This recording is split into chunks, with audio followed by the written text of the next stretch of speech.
마음과 생각이 자라는 인문학 산책.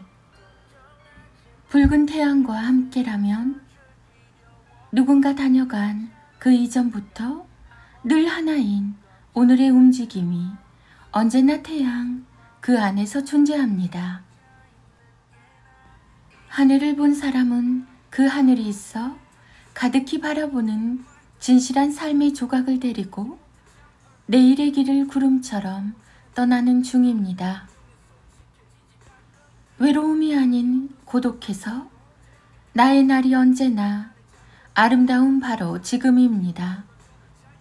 김주영 작가, 긍정어구, 필사의 힘, 주 띵컬. 카카오톡 김종훈 작가님의 하루 10분 인문학 수업. 스펙의 크기는 두려움의 크기와 비례한다. 샵 5. 그래서 먹고 살 수 있겠어? 지금이라도 다른 일을 해봐. 나는 두려운가? 아니면 외로운가? 두려움과 외로움은 나와 어울리지 않는다. 나는 근사한 사실을 알고 있다. 스펙의 크기는 두려움의 크기와 비례한다. 자기 삶의 태양을 본 사람은 타인의 촛불에 연연하지 않는다. 남을 따라 살지 않고 자신의 원칙대로 살면 언젠가 나의 태양을 볼 날이 반드시 온다. 김종훈 작가, 긍정학원, 필사. 네이버 블로그 김종훈 작가님과의 대화. 열심히 글을 쓴 아이에게 맞춤법이 다 틀렸잖아 라는 말이 나쁜 이유. 돌아보면 우리는 아이들에게 이런 식의 이야기를 많이 하죠. 친구랑 사이좋게 지내라고 했지 인사할 때는 큰 소리로 또박또박 숙제 제대로 하라고 몇 번을 말해. 띄어쓰기 신경 쓰란 말이야. 제발 방 좀 제대로 정리하라고. 아이를 가르친다는 것은 매우 중요한 일입니다. 그러나 우리는 아이 마음을 먼저 살필 필요가 있어요. 일단 아이가 생각을 담아 글을 쓴다는 것은 그 자체로 정말 어려운 일입니다. 어른도 앉아서 글 하나를 완성하는 건 쉬운 일이 아니죠. 실제로 집중해서 짧은 글 하나를 필사하는 것도 대단한 노력이 필요하니까요. 한번 짐작해 보세요. 아이가 글 하나를 스스로 완성해서 부모 앞에 섰을 때는 어떤 마음일까요? 그 작은 아이가 행복한 표정으로 여러분을 향해서 달려온 이유는 그저 이 말을 듣고 싶어서입니다. 와, 글을 멋지게 썼네. 뭔가 열심히 한다는 건 참 근사한 일이야. 그런데 만약 잔뜩 화난 표정으로 검열을 하듯 노트를 지켜보며 이렇게 말한다면 아이 기분이 어떨까요? 너 이게 뭐야? 맞춤법이 또 틀렸잖아. 띄어쓰기는 아예 무시하기로 작정했니? 내가 너 글 쓸 때 집중하라고 했지. 이러면 시험에서 다 틀린다고. 일단 잘했다고 말해주는 게 왜 그렇게 어려울까요?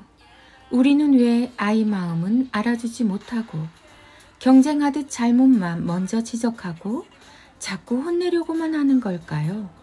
부모의 말에는 순서가 있어요. 아이가 원하는 말을 먼저 들려주고 다음에 하고 싶은 메시지를 전하는 거죠. 그리고 무엇보다 이걸 먼저 기억해야 합니다.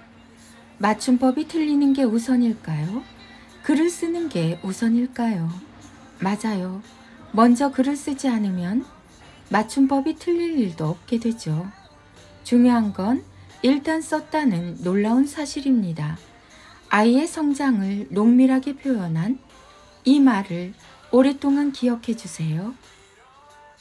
세월이 흐르면 저절로 알게 되는 맞춤법과 같은 것들을 가르치려고 세월이 아무리 흘러도 가르칠 수 없는 글쓰기와 같은 창조적인 일에 지울 수 없는 상처를 주지 마세요. 저는 지금 맞춤법이 중요하지 않다는 말을 하는 게 아닙니다. 가르치고 싶다면 아이 마음에 다가가 이렇게 말해주는 게 좋아요. 와, 글을 멋지게 썼네. 뭔가 열심히 한다는 건 참 근사한 일이야.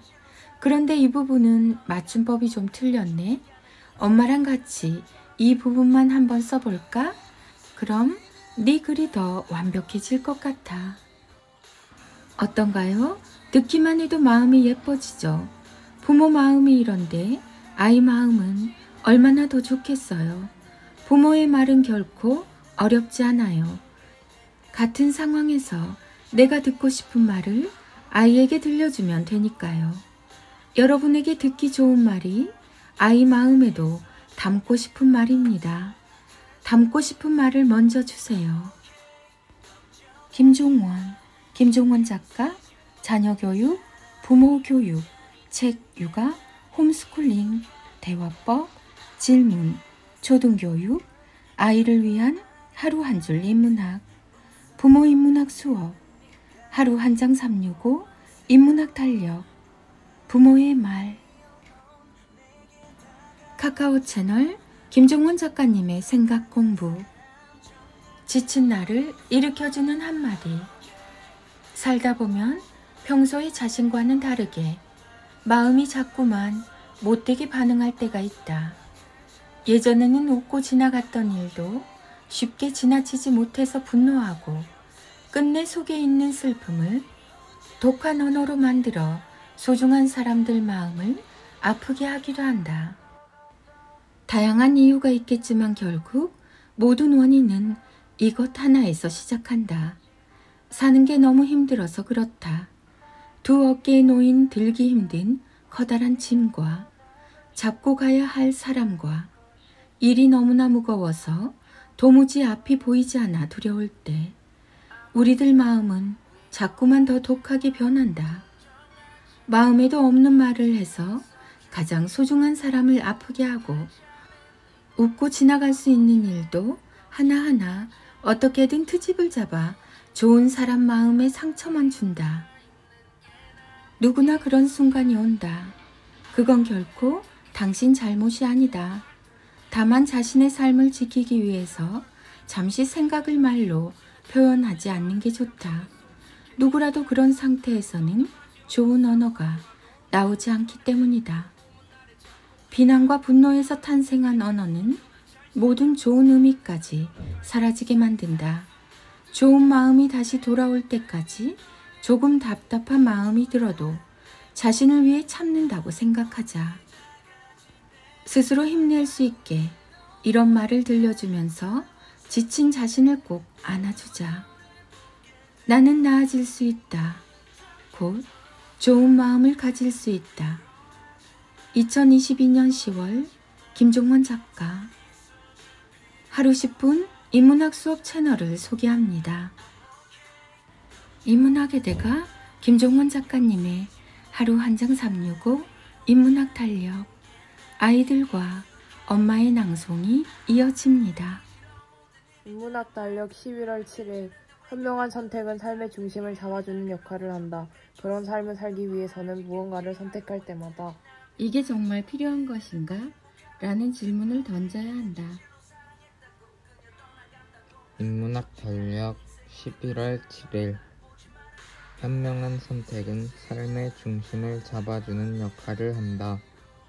그런 삶을 살기 위해서는 무언가를 선택할 때마다 이게 정말 필요한 것인가? 라는 질문을 던져야 한다.